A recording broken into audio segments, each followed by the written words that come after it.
What is going on, everybody? Welcome back to TTP Sports, a late night edition of TTP Sports, a late night edition of Phillies After Dark.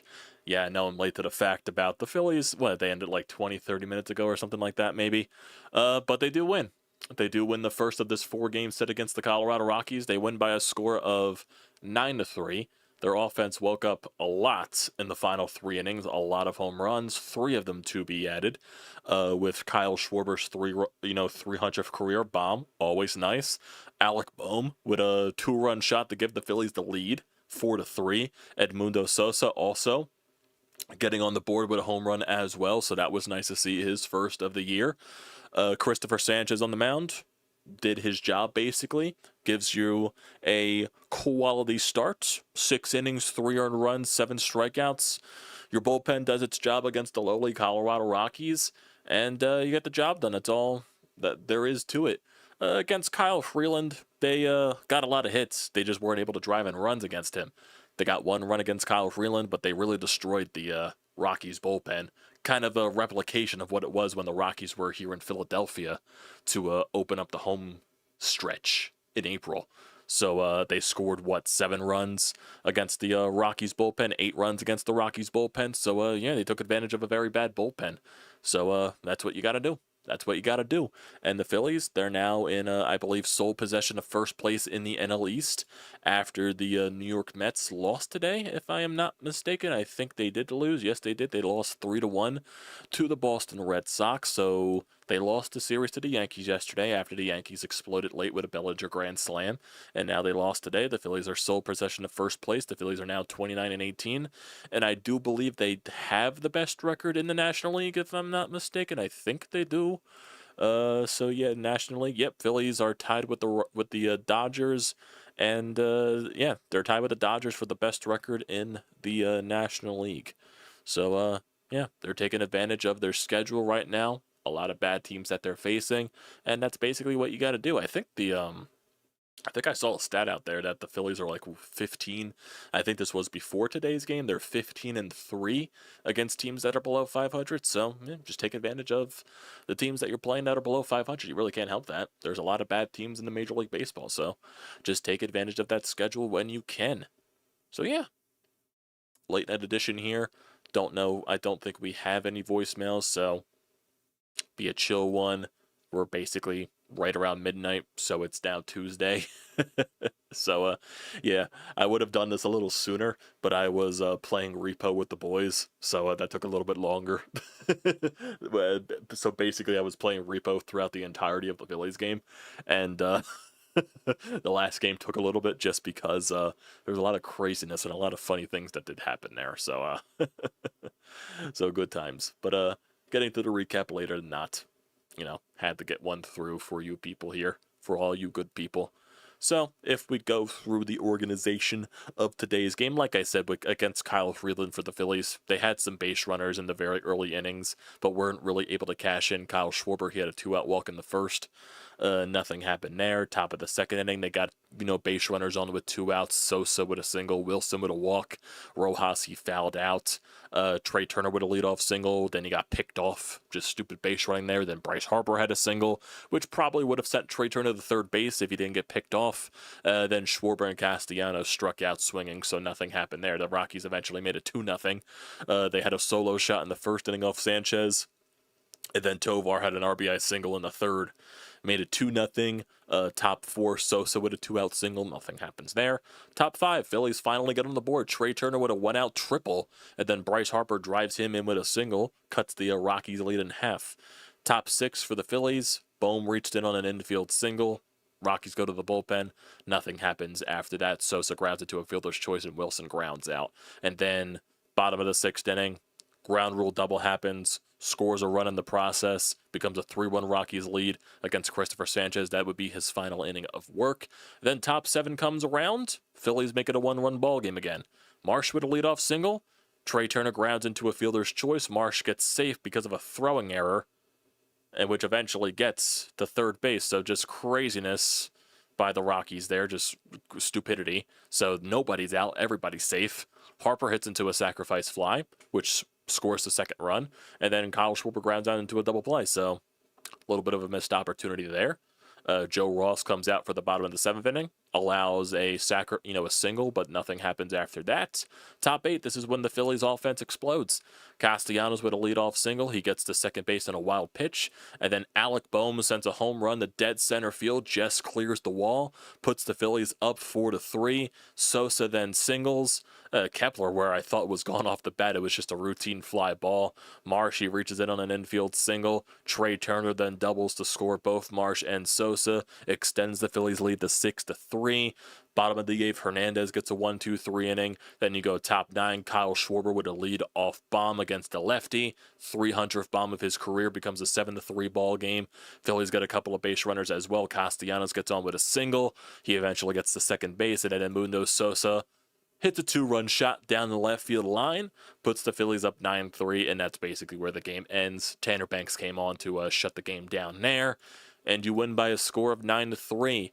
Looking at the lineup today, Trey Turner had a good day at the plate. He went 3 for 5 with 2 RBIs and a triple in there and a double, so took a couple of extra base hits for Turner. Average is at 303, on base at 358, slugging at 400. Bryce Harper, he goes 2 for 4 with 2 RBIs, so nice for him. Kyle Schwarber goes 1 for 4, the solo shot. Nick Castellanos 2 for 5. JT, not a good day at the plate. He was the lone Philly in this lineup to not have a hit. Him and Rojas. He goes 0 for 5 with 2 strikeouts. Alec Bohm 2 for 5 with the 2-run shot. Edmundo Sosa, he went 4 for 5 in this game. He was fantastic. He had a 2-run shot as well. Weston Wilson went 0 for 2. Kepler went 1 for 2. Rojas went 0 for 2. And then Brandon Marsh came into the ball game, went 2 for 3. So nice game there for Brandon Marsh coming in halfway. And then the Phillies, they went 4 for 9 with runners in scoring position. They left 9 runners on base. Like I said, for Christopher Sanchez, 6 innings, 5 hits, 3 earned runs, no walks, 7 strikeouts, and a home run allowed on 89 pitches. Quality start. Wasn't the best performance for Christopher Sanchez, but overall it's a quality start. 6 innings, 3 earned runs. That's the definition of a quality start. Joe Ross allows a hit, 14 pitches, gets out of his inning. Hernandez strikes out 1 on 13 pitches, and Tanner Banks with a 1-2-3 inning, 1 strikeout as well. So overall, it's just taking care of business against a bad team. That's what you got to do. It's what you got to do. Still with the sour taste in the mouth with Jose Alvarado with the suspension, so it kind of sucks in that process. What else is there?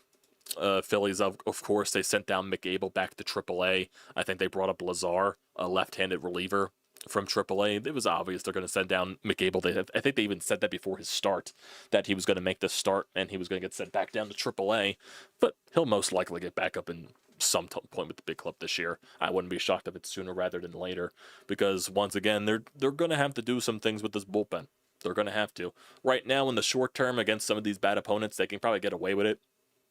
But eventually, when the schedule does get a little tougher, and when you're starting facing better quality opponents, you're going to have to tweak some things with the bullpen, because it's just the depth is not going to be able to sustain itself. Because right now, you really have like 2.5 reliable guys. Matt Strahm, Jordan Romano hopefully is turning himself into something salvageable and something very reliable for you. He's been a lot better in his, a little bit here. And Orion Kirkring, I know he has good stuff, but it just feels like sometimes he's very hit or miss. But you really need a good version of Orion Kirkring. Hopefully he can step up with the loss of Jose Alvarado. And you just need some arms in that bullpen. So there is some things that I think they can do. Obviously, the trade market's going to be difficult for this team now, because teams now know that you're desperate and they're going to be asking for exorbitant prices for certain arms, because they know you need bullpen help, and they're just going to jack those prices up and try to fleece the Phillies, which rightfully they should do, because you're trying to take advantage of a desperate team. The Phillies, I think they do have some type of leeway. It's just the fact that they don't have any left-handed depth down in the minors, but they do have some very good right-handed arms that they can bring up.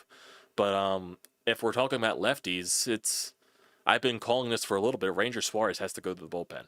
We've all been saying this for a while. Ranger Suarez should be in the bullpen, and I think the only thing that's really going to prevent that from happening is Ranger Suarez himself and his agent Scott Boras, especially him going into a free agency year. So I don't know what's going to happen there. But Ranger Suarez, if this team is trying to complete an ultimate goal and trying to win a World Series and do what's best for the team, Ranger Suarez should be in the bullpen because he could pitch in any situation under the bullpen, and it keeps him healthy and it keeps him upright because he can't pitch a full season. Taijuan Walker probably right now deserves to be in the rotation, but probably with Ranger Suarez going into the bullpen, he's going to be in the rotation. Taijuan Walker, that is.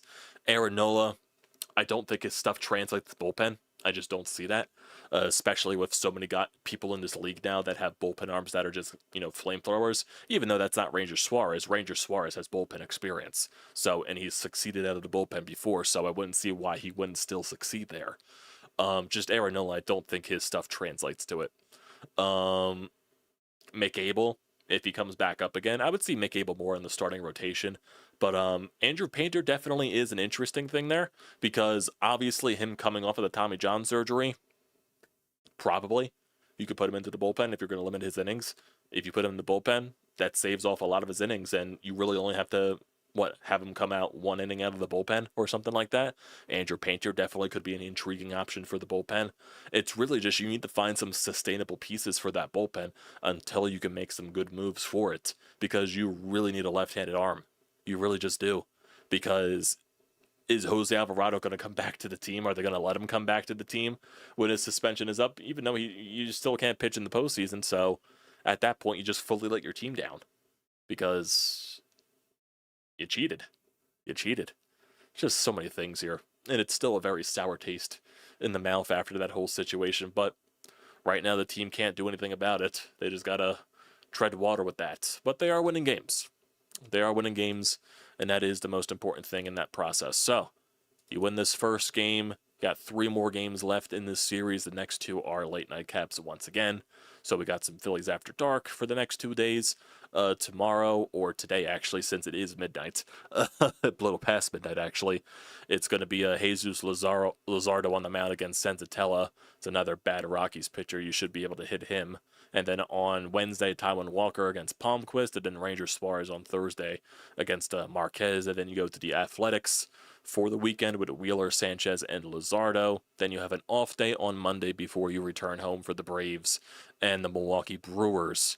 And then if we just look at the rest of the schedule, because honestly this could be relevant just due to the competition that you will be facing in the near future, and maybe with this bullpen, maybe you could tread water. I have no idea.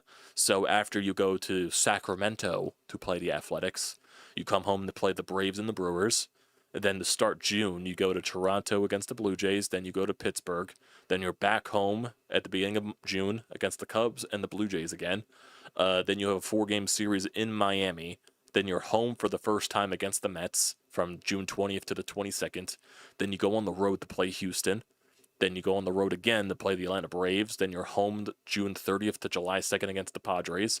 Then July 4th weekend, you're playing at home against the Reds. And then before the All-Star break, you're going out to San Francisco and San Diego. That is going to be a very tough stretch right there for the Phillies.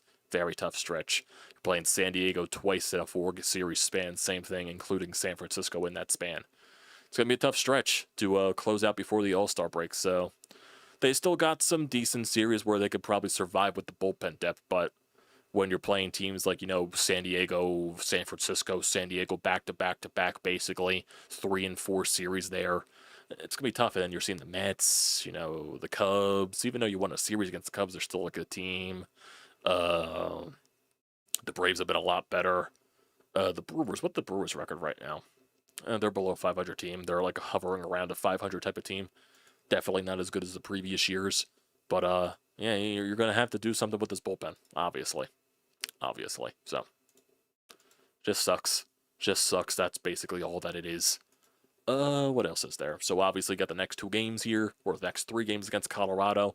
Like I said, I would love a sweep in this series, and I do think they can pull off the sweep in this series, especially with some of the pitching that they do have on the mound. It's basically it. Really not much else to talk about. You're just taking care of business against a very bad team. And if we do look at the standings, like I said earlier, the Phillies are in sole possession of first place in the NL East. They are a half game above the New York Mets, who have been, more on terms of normal, I guess, the past few series. They did win so they won 3 straight series against the Diamondbacks, the Cubs, and the Pirates. Then they dropped the series to the Yankees. So they've lost 4 of their last 5. So they've been very hot and or very cold. That's what the Mets have been lately. But they're still 10 games above 500, so they're still a dangerous team. But right now, just keep winning your games against the opponents that you are playing. That's what you can do right now. All you can do right now. So yeah, I guess that's going to do it right here. Oh, here we go. Here's something interesting right here. This is from some of the Phillies insiders. You got Tim Kelly here. Luke Aricani. So Luke Aricani says, prior to the announcement of Alvarado's suspension, a source at the Phillies reached out to David Robertson, easily the best reliever left on the market. No serious talks took place, the source said, but it wouldn't be surprising if the Phillies considered a reunion with the 40-year-old who has had 2 previous stints in Philadelphia. It comes from an article from Mark Feinsand. I wouldn't be shocked. You are desperate. You are very desperate there. Yeah, I don't think there's anything else. Don't think there's anything else. No, I don't think there's anything else. Don't think there's anything else here. So, I think that will do it for today, everybody. We don't have any voicemails in the Anytime Hotline or text messages. It's also my fault because I didn't put a tweet out there. It's also because it's late, so I wouldn't be shocked if people didn't want to leave anything. So, yeah. Probably we'll try to get a recap out earlier tomorrow than we did tonight. It depends on when the game ends, obviously. I do want to try to do a live stream during one of these games. It just depends on what I'm doing. Obviously, today I was playing Repo with the boys. So, like I said, it really just depends on what I'm doing. So, appreciate you guys that are tuning in like you did, like Franco, like Joel, and Star Wars. Appreciate you guys. Franco back in first place where we belong. Love it. Joel was definitely stressing, but had a feeling they would come back. Great game. And Star Wars, hopefully Schwarber got that ball back. I'm sure he did. I'm sure they seeked out the fan who caught the ball. So yeah, we'll be back tomorrow after what the Phillies do tomorrow in Colorado, and we'll recap it as always, bearing any breaking news throughout the early parts of the day. So yeah, appreciate you guys for tuning in. Don't forget to hit that subscribe button. Don't forget to drop a like and leave a comment as well. Don't forget to use the code TTPSports, $20 off your first purchase at SeatGeek. Great deal, do not pass it up. And also follow at TTP Sports on TikTok and Instagram. Appreciate you guys for tuning in, and